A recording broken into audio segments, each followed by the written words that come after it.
Okay, so let's jump back in here. Let's mix it up a little bit. Let's learn a couple more licks, and then we'll jump back into the rhythm part. So if you remember idea 3, we were out of this pentatonic scale, and we were doing this hammer-on thing. Okay, now we're going to take that same approach, but we're going to do pull-offs, and we're going to come down, and instead of bending that G, we're going to, remember when we did this bend here from A to B, the 4th to the 5th? We're going to look for the same thing, but an octave lower. So it'll be idea number 4, pick, pull, and then you have to get back and do this this bend at the 7th fret. So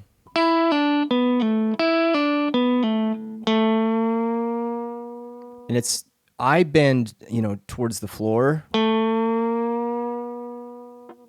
And then again, you can try to work in the vibrato. And you can do a slow bend. If you try to grab it too quickly and just kind of yank on it, you lose the effect of that kind of tension resolving. Right? And to do a pull-off cleanly, I push in with my 3rd finger pretty hard, and I pull down and out. You're trying to reactivate the string. People will do pull-offs like this. They'll hit that note, and then they try to sneak the 1st finger in there, and the string dies. So I maintain the pressure with my 3rd finger, and then I'm squeezing in. You can see my fingertip is kind of turning white. I'm squeezing in. It's pretty physical, and I'm just kind of popping off. If you just pull straight out like that, it'll kind of die on you. So it's a slight, I'm not bending, but I'm pulling down and out on the string. Or push in hard and then kind of a slight. You want this note you're pulling off to, you need the 1st finger down in order to pull it off.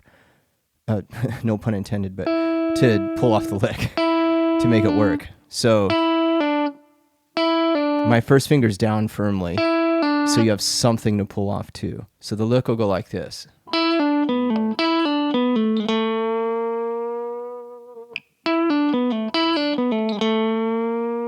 And I hop back there. Now when we're playing this with the rhythm part, if you don't get back to this 7 right on beat, don't rush it, let it go by. Maybe give it that pause, because remember we're sitting on this E chord right there. You've got 2 measures, so you don't have to rush this. And you are trying to bend this A to this B. It's already in the chord, so take your time, make your move, and then bend. Just know on the back end you're going to have a little less time to get out. You have to still get to that C chord in time. Okay, so let's try that with the recording, and let's do a rhythm part we already know. Let's just do the example 2 where we're just playing chords, and then we're going to look at some new rhythm stuff.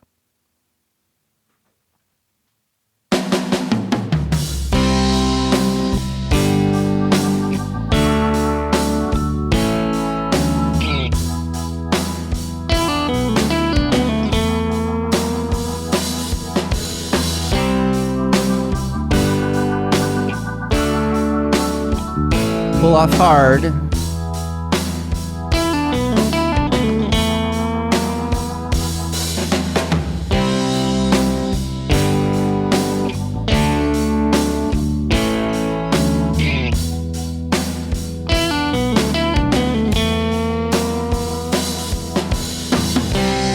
Now I'm going to try to get to the pitch a little faster.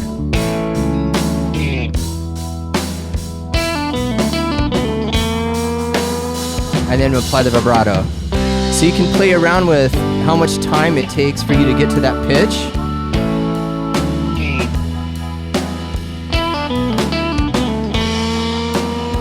I took my time that time.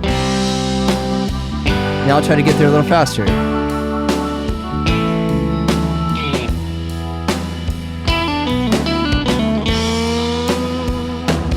And if I get to the top of the pitch, that allows me to apply the vibrato sooner because I'm in tune there.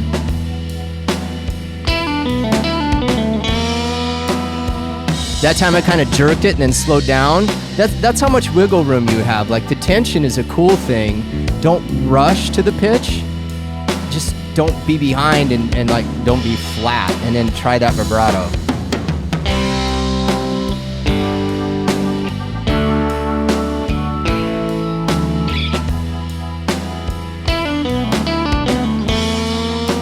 This time I'll wait to do the bend. I'm gonna wait an extra beat. Show you how to pull that off. Do the lick. Wait, go. Now you gotta get out.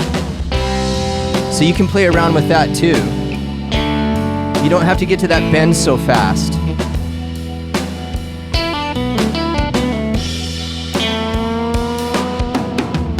And then I just ride the vibrato all the way until it's time to hit the C chord.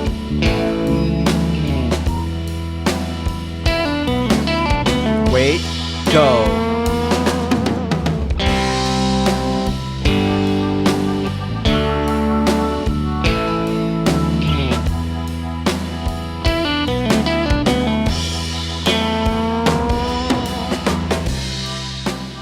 So if it's difficult for you to get to that bend, and it is a challenge to get back there in time, just kind of let it go and then get there a beat later or even a half beat later. You can do that bend on the end of one. It doesn't have to happen right on one. So that kind of interest, that push and pull that happens against the rhythm, maybe the whole band is arriving right there on the downbeat. You can wait a beat, you can wait half a beat. That's going to help bring interest to your playing.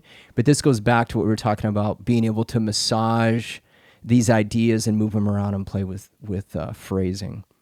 Okay, now let's build on those chords I was just playing. So if you look at the rhythm example number 5, we're going to take those same chords,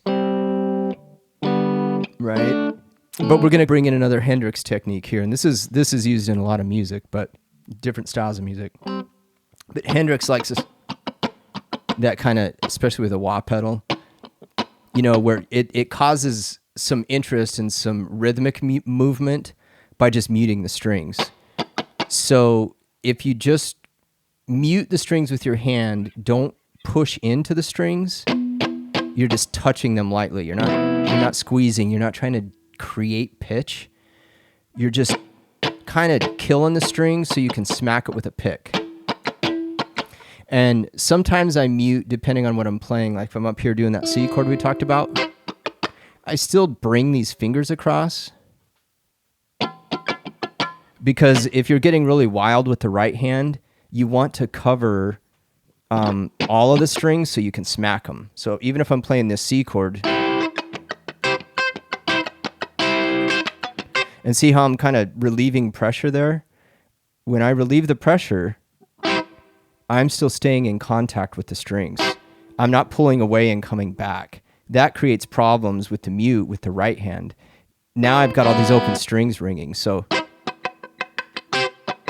you could even mute without engaging the palm on the right hand, just by being really accurate with the strings you're hitting and working on this kind of catch and release thing, this squeeze and I can do that on the C chord. And I'm not even bringing these fingers in. I'm just going. So I'm making sure I'm only hitting the appropriate strings. I'm not hitting too many. But just that lift with the finger and staying engaged with the strings, that'll kill it enough. But I tend to mute with the right hand and bring my other fingers across to kill the strings. Right? So it's just a habit I've gotten into, but when I'm teaching people how to mute, they usually have a hard time bringing these fingers back and not squeezing with them. So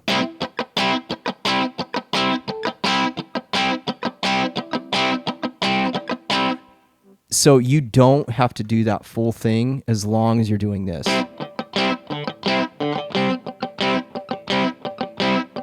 I'm hitting the right strings. I'm not hitting these guys because it's going to get, right, that's going to create problems. And I'm staying in contact with the strings with this finger. Okay, so we're going to look at rhythm 5, example 5, and we're going to talk about these chords. So we're going to go like this, the C chord,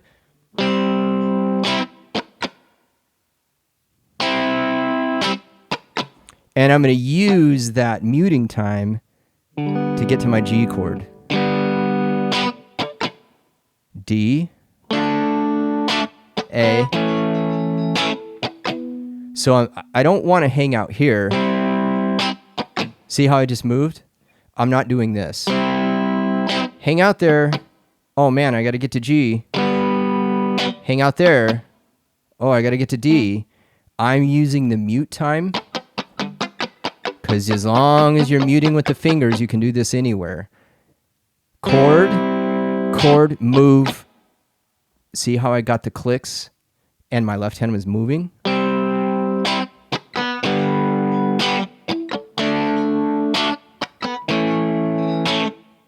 Into our E chord. So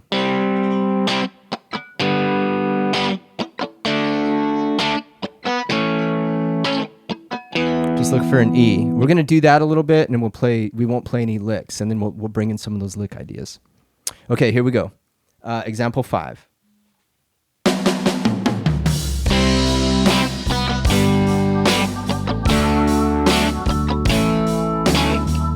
Look for an E. And this doesn't have to be perfect. We're just trying to get some rhythm in there and work on our muting.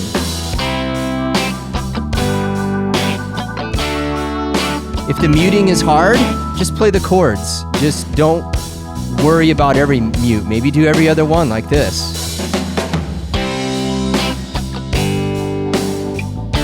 Mute, chord, E. I'll do that again. So I'll mute on every other. Sit there, mute, sit there, E. Okay, now I'll reverse it. I'll let the first chord ring. Mute.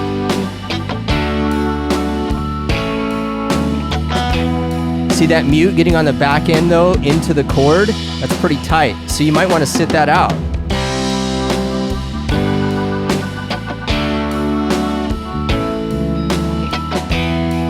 So you have to get to an E note out of that mute.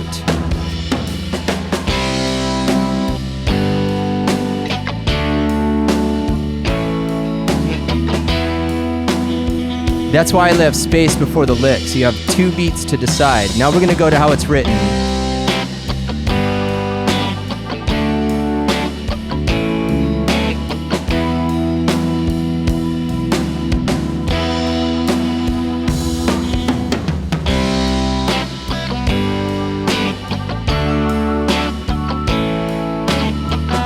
Okay, now let's try bringing in that new lick.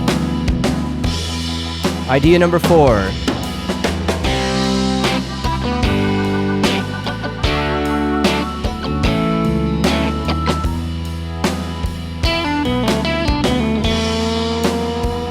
Get back.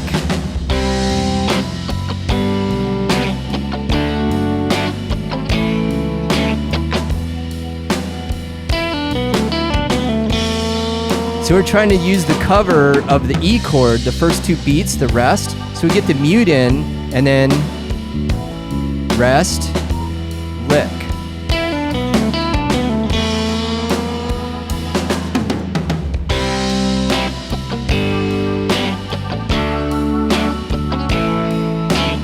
Rest.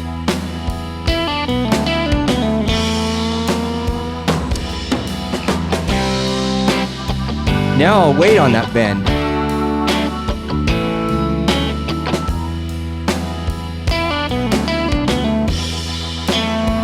See how that caused a cool space just by waiting 1 beat?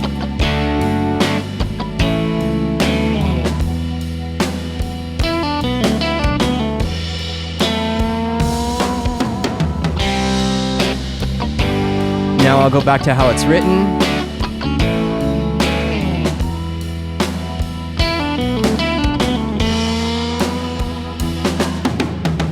Okay, good.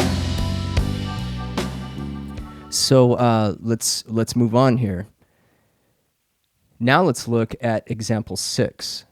So we're going to take this C chord we've been talking about, same G chord, this D, same A. I'm going to give you some space on the back side so we don't have this mute to worry about. But remember when we were talking about this inversion, the C/E? This is a pretty common move, is to slide into that note and then hit the chord like this for the D, and just let those notes ring. So this is, again, from our pentatonic, right? You can see that those notes are all in pentatonic, and it's part of this, cage G chord, this C chord, the C, however you want to see it is fine. So we're going to do this.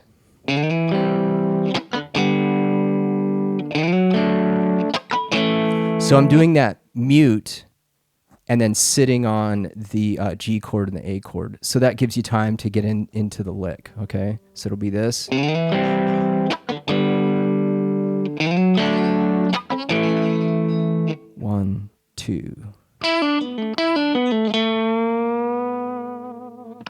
So we still have plenty of time. We're sitting on that chord, that A chord for 2 beats.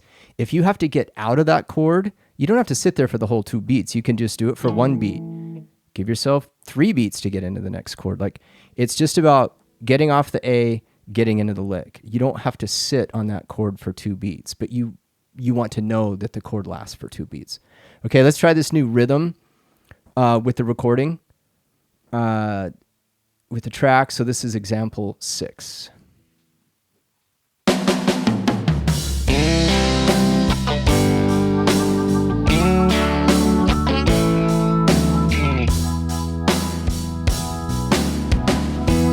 Okay, again.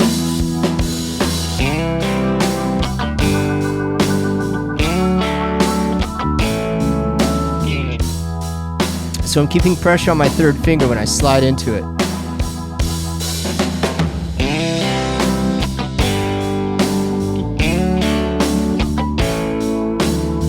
And you want to be careful when you do this, you're not hitting the top string.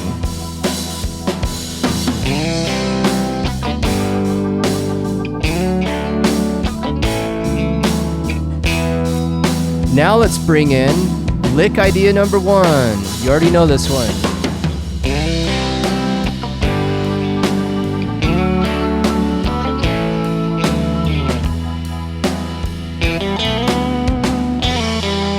Now lick idea number 2.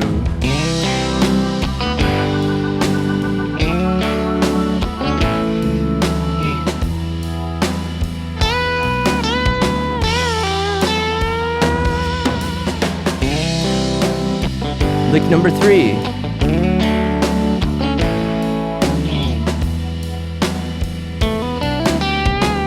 Now let's do idea number 4.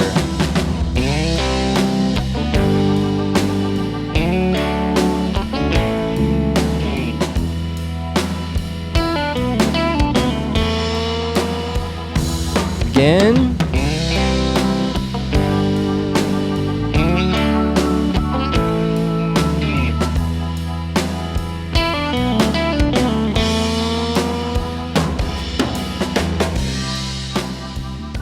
All right, this is how you build up a vocabulary. This is how you build up a vocabulary of rhythm playing, of licks, and working on phrasing and timing, note selection, all that kind of stuff. This is the best way to do it. It's a lot of repetition, but this is a smart way to practice because it's functional and it's kind of real world stuff. This is when you study Hendrix or you study other guitar players, they're putting these pieces together. So play with the backing track. You can mix up any of the rhythms. You can start mixing up these licks in any way that's appropriate for you where you are. You should push yourself, but not in a way that is not being kind to yourself and not being realistic. Don't compare yourself to other people or other people's progress. This is about your playing and your progress. So when I practice and I learn solos, this is what I do. I tear things apart, put them back together, start playing around with my own ideas and improvising off of what's here. This is how musicians learn. Like they would learn off of recordings, spend a lot of time learning other people's stuff, and then try to integrate it. So when Clapton was playing with John Mayall when he was young, this is how we would practice. He would spend the day learning Buddy Guy licks, B.B. King. Looks like Walter's coming back. Studying other guitar players, and then he'd have a gig with Mayall that night, and he would go out and he would try to work in these licks and ideas and then improvise around it. So he's using that as a jumping off point. That's what Hendrix did. This is how it works. So the more time you spend doing this, the better off you're going to be in the long run as a player and as a musician, as a songwriter, as someone that's trying to make sense of music. It's not just all, technique stuff and memorize this and move on. The more time you spend on less information, the better, because like I said earlier, all this information travels with you when you work on new music. That being said, let's move on and look at idea number 5. So pentatonic idea number 5. We're going to take this G we've been playing around with, and we're going to do that slight bend. And that's that kind of bluesy, you hear that in harmonica stuff, like old blues. Right? We're going to hit the 8, give it a bend. So that's that minor to major third thing. And we're going to end on a root note. Okay? Again, work on that Hendrix vibrato. Use the original recording as a reference. Copy his vibrato. He's got a great vibrato. So we've got this new lick, idea 4. And remember, you can wait a beat to get to that bend. And then we've got this new lick. Sorry, I did it 3 times. Oh, that was right. And then we've got this new rhythm.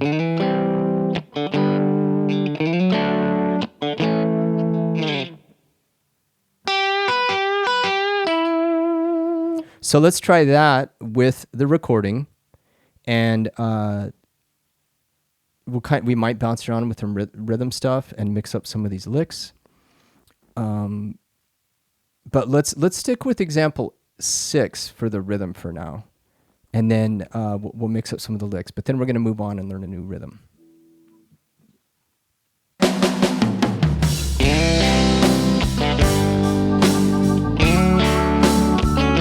New lick.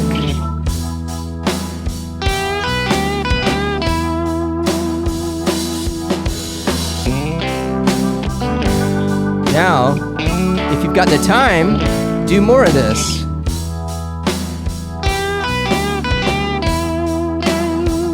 Hammer that note. Get out.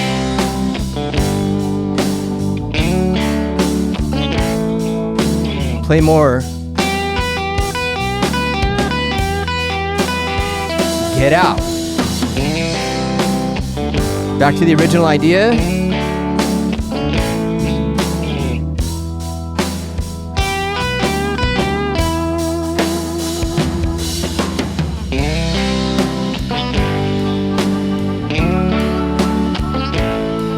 Idea 4.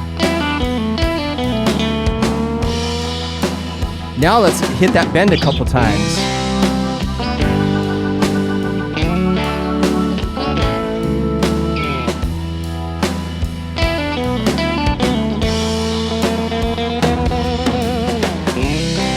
That would be a cool variation, and we didn't really have to do much other than strike that note a bunch. That time I put in a pause. Back to idea 5.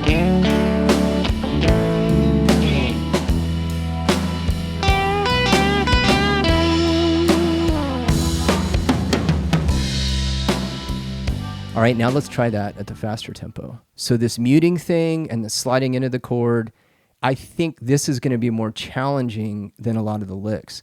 So this is where it starts to get interesting with this type of rhythm playing.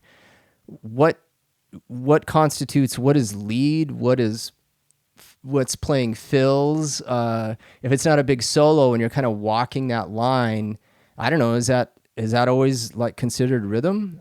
I don't know, but having to work that rhythm idea now all of a sudden seems more complicated than some of the licks we've been doing. So let's try this at a faster tempo and see what happens. We'll do example 6, and then I'll just kind of call out some licks. So this is rhythm example 6 at the faster tempo.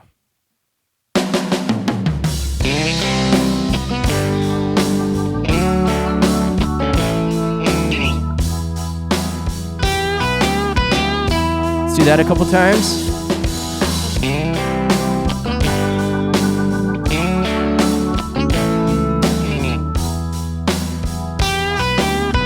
Notice I'm sliding out of stuff more.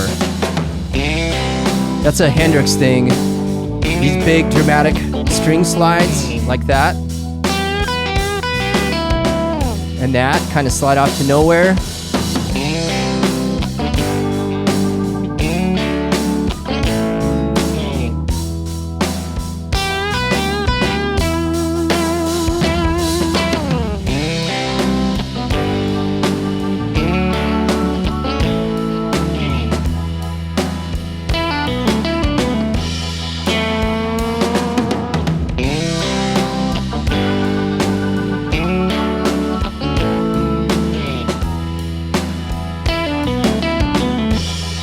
So I'm waiting on that lick now.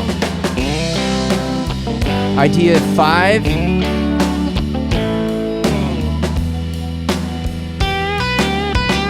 Next time we'll do idea 4.